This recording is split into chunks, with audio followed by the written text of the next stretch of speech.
Hi everyone, this is Jim Datillo, also known as Jim D on the Choice of Games forums. You might know me as the creator of the Zombie Exodus series, which I've been working on for about 8 years now. And I thought it would be interesting for me to show you a sneak preview of my latest game, Safe Haven, which is currently up to part 3. So here I have just two simple windows. The first on the left is the game window, and I'm just running it locally off my computer. And on the right, I actually have Notepad++, which is where I primarily do all of my coding.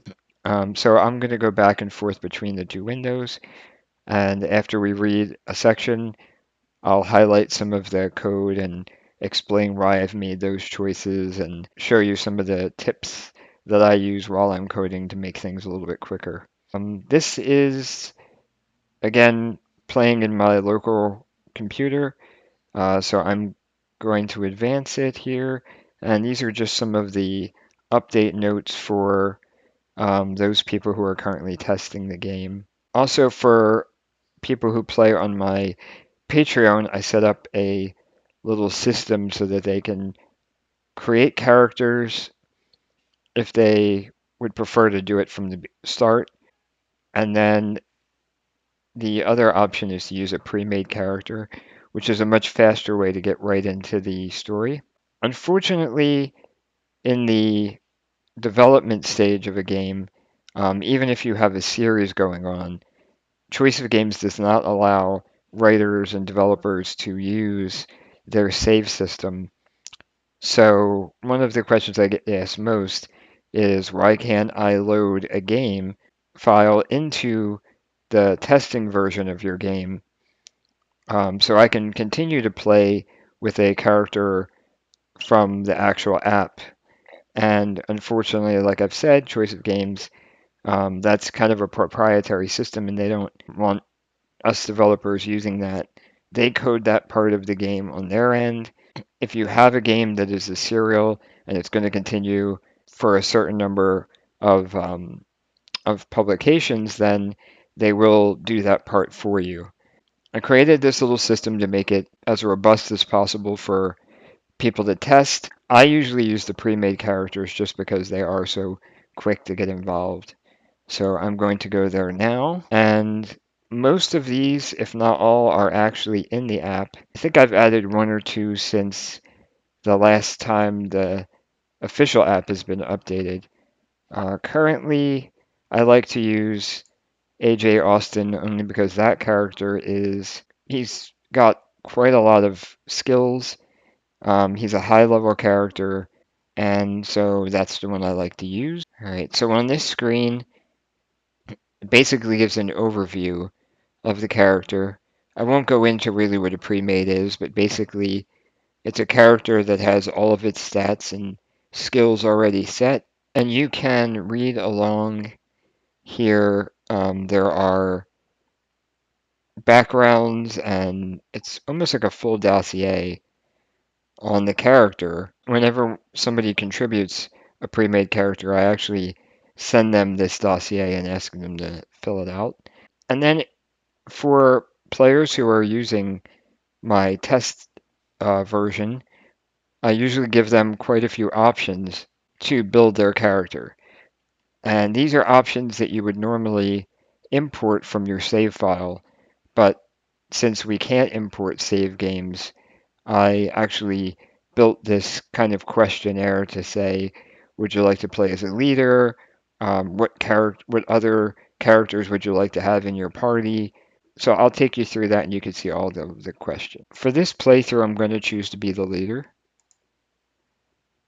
And you might remember back in chapter 5 when you actually solidify the group and decide that right before the battle on the hill, you decide who's going to be the leader of the group. You even name the group, and you get to come up with kind of what I like to call standard operating procedure. So this is sort of how your group is going to run. And I reference this choice often throughout the game. So if you want to be a democratic leader, I track that so that later on in the game I can reference that and give you content that I believe a democratic leader would want. If you want to go on the other end and be a scavenger and raider, you want to form a group that takes from others, then I know that that's the style of game that you're looking for, and I try to give you that level of choice. So I'm going to go through some of these a little bit more quickly so we can have time to actually get into the game. At this stage, we have basically an option for you to choose to boost or lower your relationship stats. Because I can't import that from your save file, I'm just going to give you the option to test it the way you'd like. And that's what most of these next few screens are. So I'll just select them. If you want to read what they are, feel free to stop the video and play it after you've read.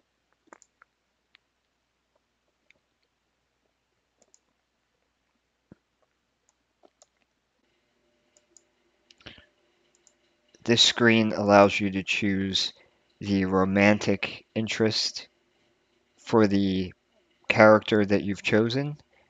For this pre-made character, he is a straight man, so he is interested in any of these options here: Bailey, Gina, Jillian, Kelly, and Rachel.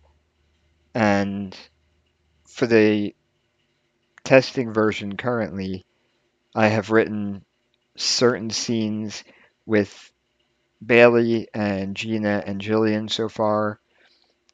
So I'm going to choose Bailey at this stage just so that we can see what content that provides later on in the story. And then here it asks if you'd like to choose another survivor. If you are interested in multiple partners or multiple characters, here you can say I am also interested in, and you can choose another adult character.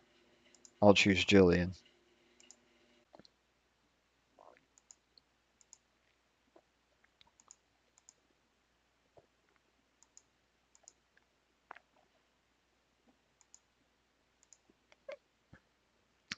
Okay, now because two of the major events at the end of part two includes um, Kelly being captured by the Silverthorn militia, and then Benton potentially being taken hostage.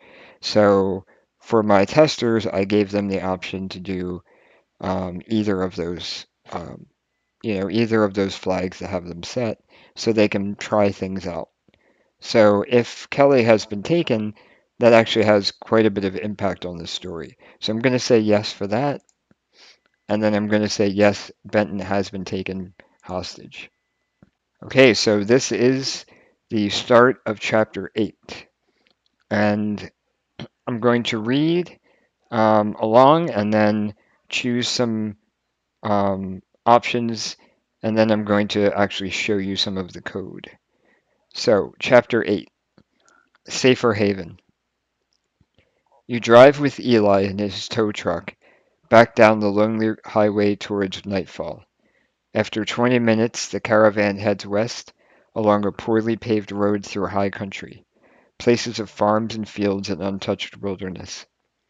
Your savior of sorts, who goes by the name Eli, has a perpetual smile and seems happy for the company, all while he swerves his truck around burnt out and broken down vehicles.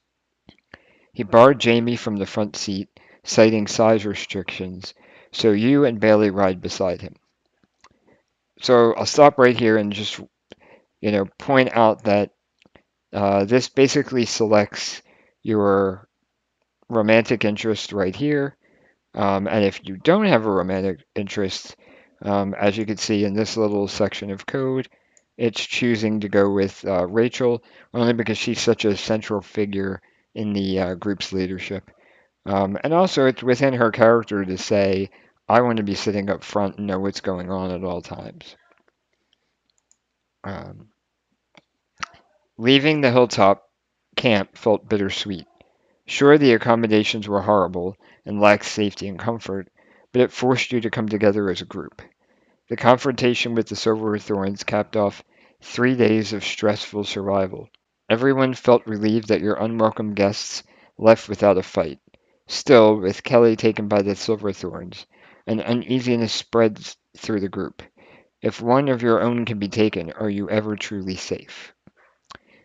So again, because you've chosen to have Kelly taken by the Silverthorns, that's referenced here. I actually do quite a few checks in the beginning, as you can see in the right screen. I'm just scrolling. It checks if you've killed any of the Silverthorns, and actually checks for whether or not Kelly was taken by your group. Next, and this is something that I think is important, when you have a large amount of text at one point without an immediate choice, it's a good idea to check a stat and deliver a little bit of content so that you can kind of build the story that fits the character. So right here, I'm going to check group morale and then just give a short, maybe 1 or 2 sentences to reflect that stat check. And again, you like to break up large blocks of text with a stat check often. You don't want to go too long without making this story interactive. Back to the story. The group has been through a lot, so there's been a struggle to maintain group morale. Spirits could be destroyed by now, but somehow your companions cling to a hope that life will go back to normal. Could your faith be renewed by the kindness of a stranger with a tow truck? So how long you been broken down out there? Eli asks, turning his gaze away from the road. You can read the choices here. Um, I typically try to give a wide range of choices so that all types of characters can be feel like they're being represented. And so some of the choices are very simple and truthful, and some of them have more of an agenda related to the character. Um, so when I make choices that don't really have a great impact on the story in terms of some action or some major event that could occur because of this choice, I still like to use it as an opportunity to build a character. So I will usually set some value on your stat page to reflect that choice. So you can see over here, and you can actually also read content within each of the options. So I use a fake choice only because I want the players all to arrive at the same location. This is not going to be skipping them around. This is not a major choice, but just one to kind of set the tone as you move forward. So as you can see here, I have a choice that sets truth higher. I have one that sets ideal lower, which would mean that it's kind of a pessimistic answer. I have an idealistic answer. I have one that lowers your morality, meaning that you're kind of giving him a curt answer. And then actually, this one should be one that is kind of an inquisitive answer. So maybe it's a good time to show you how I would update the file. So I usually try to keep a file of common code that I use throughout building of a story because I hate to type things that I've already typed. So I'm going to show you a file that I have, which is called code. Any file that I don't want to use when the game is actually published, I start with an underscore because I know I will never need that when I actually submit files to Choice of Games to compile into the final build of the game. So I have quite a bit of files that I just use with a little underscore before the file name, and I just know that I'm never going to need any of that. And then I also have a bunch of notes that I keep. Either somebody will mention something on the forums or on social media, and I'll just want to remind myself often what someone suggested or maybe a character idea that I've had, so I just usually mark them here. I don't think these are too spoilery, so don't worry about it. I have a whole bunch of code, what vehicles people are using. I'm writing a scene where there are different types of homes that you might be scavenging, and so I actually have a little stat or a little block of code that references that. I track time throughout some chapters, so I have little time codes there. And then here are the majority of the stats that I like to track throughout the game. So morality, humanity, honor, impulse, truth, and ideal. And these are what we call opposed stats, meaning that on the left side you have one range of that stat, and on the opposite end you have the other extreme.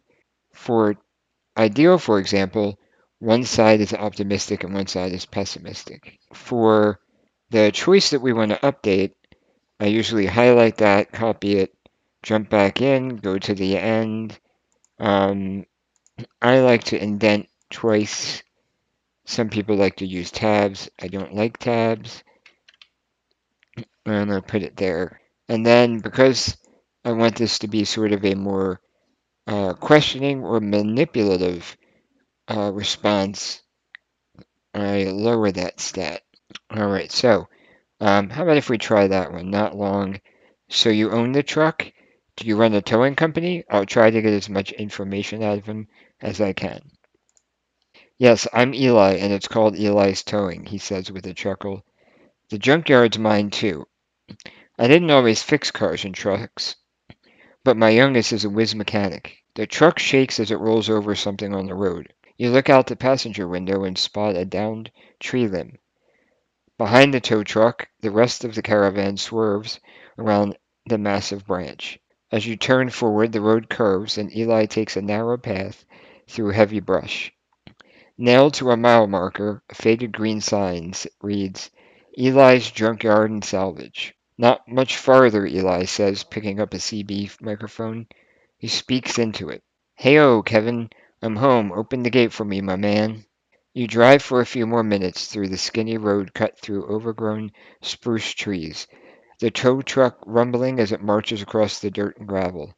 Movement in the forest is the only signs of life or unlife, if the infected have made it to such a desolate place. After two more turns, you spot a tall, chain-link fence stretched across the road. Tree branches overhang it, and holes plague numerous portions of the fence, giving it a Swiss cheese appearance.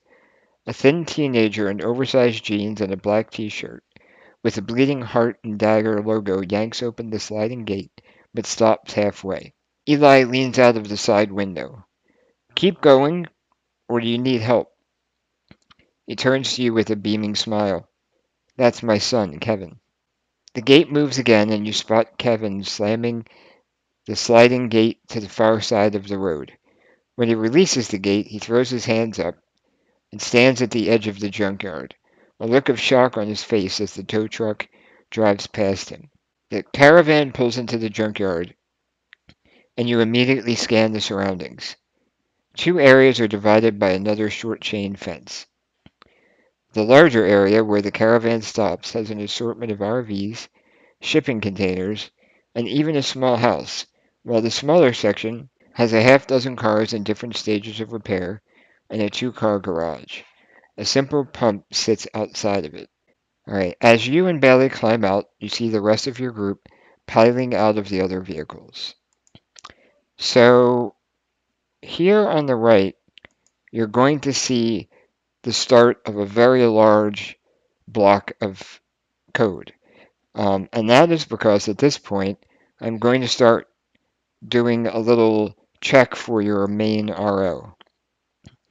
I also, if you have a dog, a cat, I add a little part in there to make you remember that they are still with you. And then if you are a dependent, or if you have a dependent, I mean, your nephew, I use that as a part to reference that he climbs out of an SUV in the middle of the caravan, and it, there are some opportunities for who he might step out with. And after the check for the dependent, I currently have 12 different romantic options for you in the game. And so I have to write 12 different uh, small conversations between you and that character. So this large amount of text right here all relates to, different people that you can interact with that could potentially be your RO. And as you can see, that is a lot of text. So when people ask me, why can't so and so be an RO? Why can't I romance a certain character? I have to weigh out how much effort that is related to how many players that I think may actually enjoy that content, and also how much time I can invest in that content. Because every day I seem to get an email saying, when is part 3 coming? When is part 3 coming? So if I keep adding to part 3, it's never going to get published. I think 12 romantic interests are a lot. It's more than most games. And, early on I thought maybe 6 or even 4 is a good amount. The first Zombie Exodus only had 4. And I tried to make them as deep as possible. The more characters you add as potential romantic interests, the more choices you're going to have to give, the more content you're going to have to provide.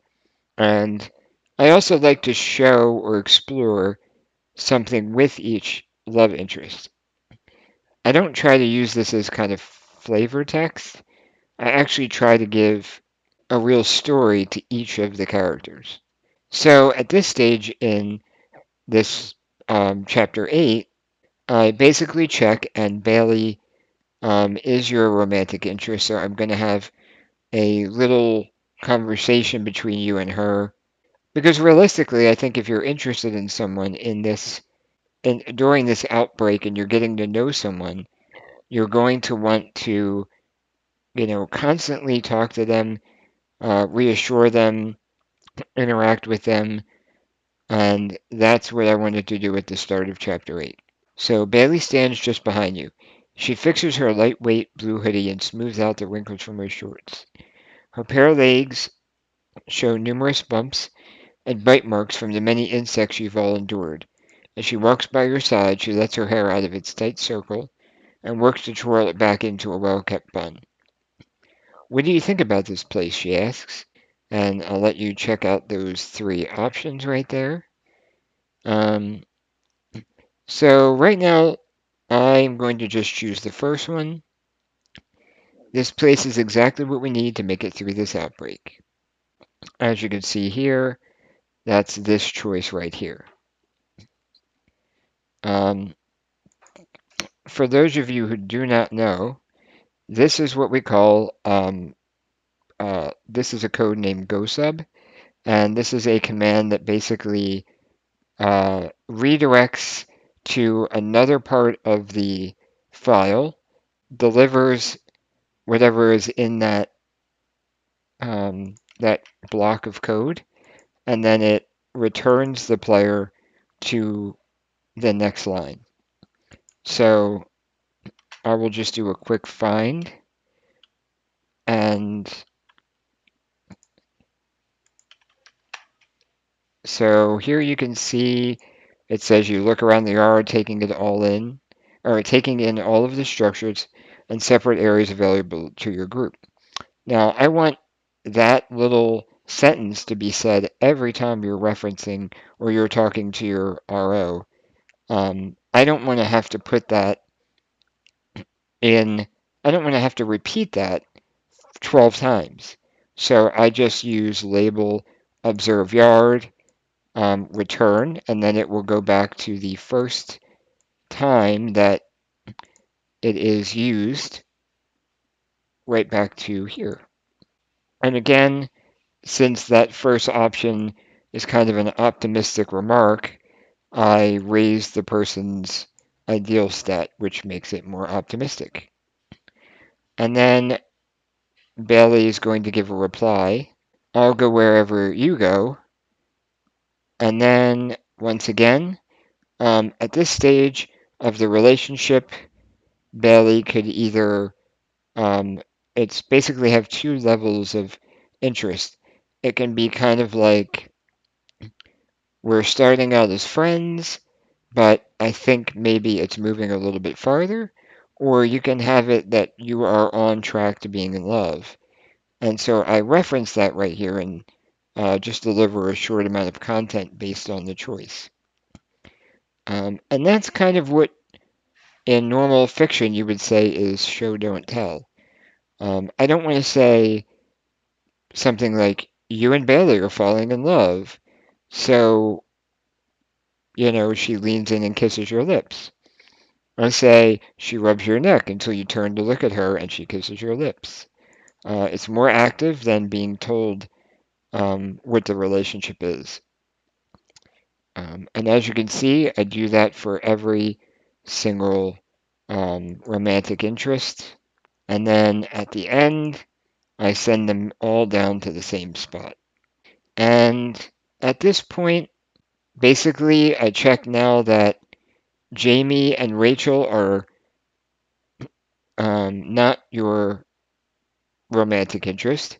If they are, basically, I want to transition from that last check to kind of moving the choice forward or moving the story forward. So Jamie and Rachel step up next to you, wearing is showing on both of their faces. Jamie's arms are folded over his barrel-sized chest, while Rachel has her hands behind her back. You can tell she's on edge by her straight posture and the tension in her shoulders. She looks the definition of wound too tightly. And again, you'll see I have a little empathy check. Empathy is an interesting skill because it gives you a little bit more information about characters. It's kind of like insight into people's characters. And so, based on an empathy check, a few, two different options can be, or two different texts may be displayed.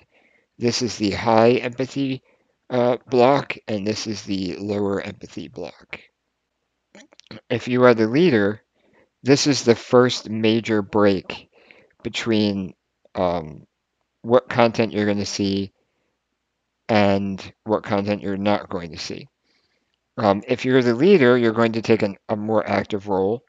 If you're not the leader, you'll take a less active role in the choice for interacting with Rachel and Jamie, but you'll get another set of choices. I tried to make Safe Haven a game where if you don't want to be the leader, that doesn't mean that you're going to suddenly lose out on half the game. It means that you will have other opportunities, but the game, it won't be half, less than half the game. It will be just as much of the game as a leader. So I think that's an important distinction to make. I think some players might feel that being giving up the title of leader means that I'm going to get less of an experience, and you're not. You're just going to get a different experience. So I'm going to take you through one more choice, and then I think we're going to wrap this up. As Eli walks towards a trailer labeled the castle, Rachel and Jamie move closer to you. What do you think about this place? Rachel asks, eyes darting around the yard. Jamie takes a deep breath, thinking for a moment. Eli doesn't realize what's happening. He seems to have no awareness of the outbreak. Rachel nods and rolls her eyes. Not Eli, this place. A secluded area, lake nearby, places for each of us to sleep. A fence we can repair. We can fortify it and ride out the outbreak. If things don't get better, we can build this all up. Well, what about Eli and his son? Jamie says. We can't take over their place. I'm not suggesting we toss them out, Rachel says, lowering her voice. But cannot simply move on either. This opportunity may never present itself again. Jamie turns to you. What do you think? And I'll let you read each of these options here. And I will scroll over here.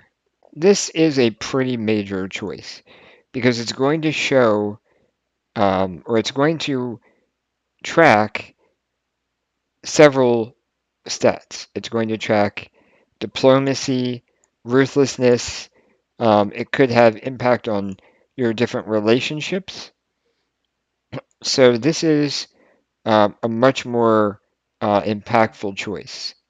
Again, you're always going to wind up at the same place, but later on, when I want to check your ruthlessness, this choice is going to have a pretty major impact. As you can see, a change of 15 or 20 based on fair math is pretty large. So for now, let's just choose. We can ask Eli if we can stay here. We can offer to build this place up and keep him safe. We can share our resources with him and Kevin. In effect, we'd pay our rent. So this is a pretty diplomatic, non-ruthless option. That's the option that Jamie likes. The other thing is, I have a stat called Junkyard Decision. And basically, I'm going to track what decision you've just made so that I can reference it later. And in doing so, when I initialized the decision, I set it to 1. And so the first option here is junkyard underscore decision 1. So I don't actually need it here because it's already set to 1. It's kind of the default. So I don't want to waste a line by adding it back in when it's already set to 1. I'm only going to add that line when it changes. So in this next option, this is an important decision that affects us all. We should discuss it as a group. That I set to Junkyard Decision 2. And as you can see, this lowers the relationship with Rachel because she doesn't believe in discussing it as a group. Jamie appreciates that, and it also raises your diplomacy. Now, let's go down to one more. Eli's ignorance on the gravity of this outbreak endangers him and his son. We need to take over and secure this place before it's lost. So that is a very different option than the two previously. And as you can see, honor is going to go down, which means that you are playing a much more pragmatic character. Diplomacy is going to go down, but your relationship with Rachel is going to go up because she agrees with that style. And then you have Junkyard Decision 3 is set, so I can reference it. Remember when I told you about the SOP choice in Chapter 5? Well, I like to reference that often when I make big choices that affect how others view you as leader of the group. So, for example, in this option, you said Eli's ignorance on the gravity of this outbreak endangers him and his son.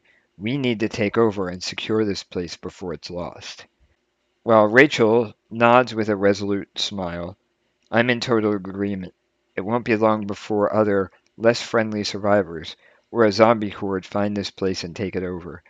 We need to assume control and build defenses for all of our safety. Jamie frowns and rubs his neck. I don't feel good about taking this place from Eli against his will.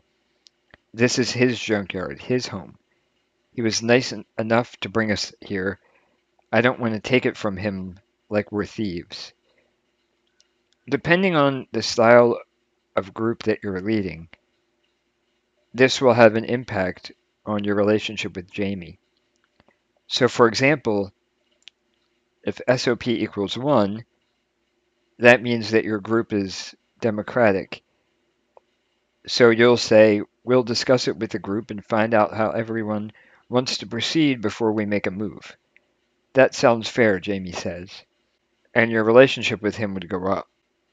If SOP equals 2, that means that you're interested in running a community. So your answer would be, we're not trying to steal this place from anyone. We are trying to save the lives of our group and Eli and his son. We can bring them into our group, start building a true community. So seeing that there is that little bit of a typo, I can update it.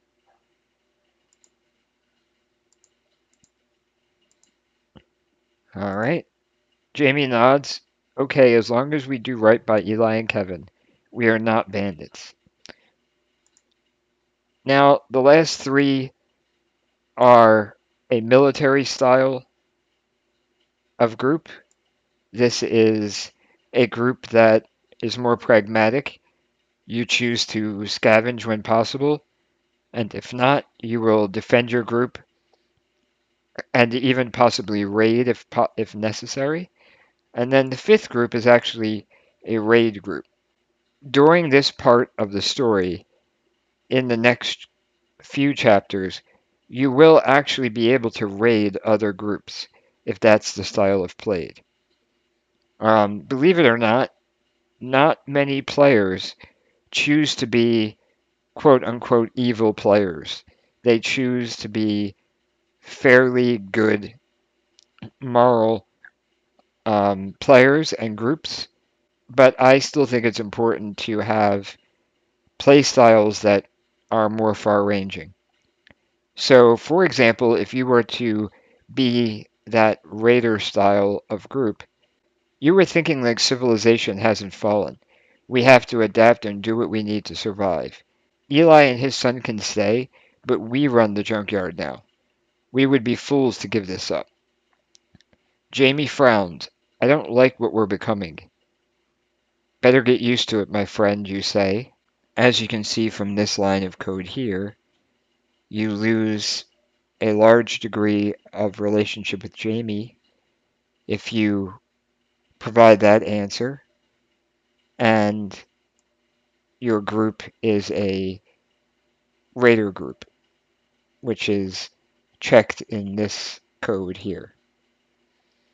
And there are 2 other options that you can give to Jamie, and each of them has different impact on stats and your relationship with both Jamie and Rachel. And once again, I set that junkyard decision stat so I can use it later and know what type of group you're running and what your relationship is going to be with Eli and Kevin. Are you going to want to work with them, or are you going to eventually even get rid of them, or be very aggressive towards them and take over the junkyard without them having any level of say in what goes on? Okay, I think I'm going to stop things there. We've only made it 3 screens into part 3, but I hope you enjoyed the setup and a look at the code that goes into making this game. Thank you for watching. If you enjoyed the video, please subscribe to the channel, and feel free to leave me a comment and tell me what you liked and did not like about this video. Would you prefer if I just read the story and not show the code? Or do you prefer I discuss the development of the game and show code and give some tips on how I recommend creating a game? So please let me know in the comments or send me an email or hit up my social media and let me know what you like and don't like. Until next time, stay safe and keep reading.